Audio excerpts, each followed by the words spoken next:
Y'all, Bud Light sales and stock are still going down from this Dylan Mulvaney situation. Meanwhile, people are boycotting Target. Let's discuss what's going on from a reasonable gay person who's fair. If we're keeping it all the way real, Bud Light should have never worked with Dylan Mulvaney. Now, let me clarify, because that's not a dig at Dylan Mulvaney. Dylan's out there counting cash, buying homes, living a nice life, getting rich off the days of girlhood. Dylan's chillin'. Bud Light, however, strayed from their core competencies and how they've always buttered their bread in the past, and they're reaping the repercussions of that now. I can only talk about my own life, and the trans friends I have, they want to fly under the radar, they don't want to be clocked, they don't want to be called out, they're not like Dylan Mulvaney, they just want to chill and blend in. I've also never seen a single trans person drink a Bud Light, so when Bud Light strayed from what they know and the people who've always kept their lights on, the all-American guys, the all-American girls, that's when they started messing up. Now, like I always say, I welcome folks from the left, the right, the middle, all different political perspectives, and I love that we can have an open dialogue, but one thing I think we can all agree on is these pride collections at stores like Target, Kohl's, etc., they're ridiculous.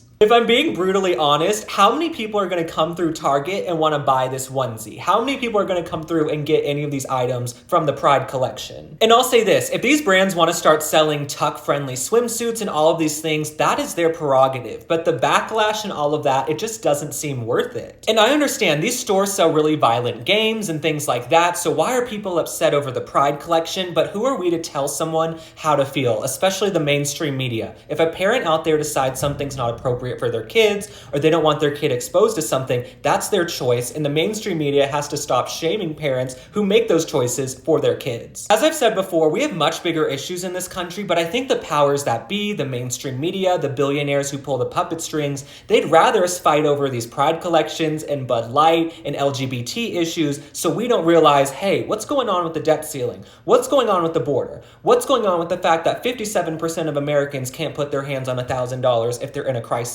or a tough spot? Those are the things we should be arguing, protesting, and fighting about, but instead they have us scrapping over Target's Pride collection. I have so much more to say, so be sure to like and follow and come back. I love that we can have these open discussions. Drop a comment, tell me how you feel. I will see you on the next one. Bye.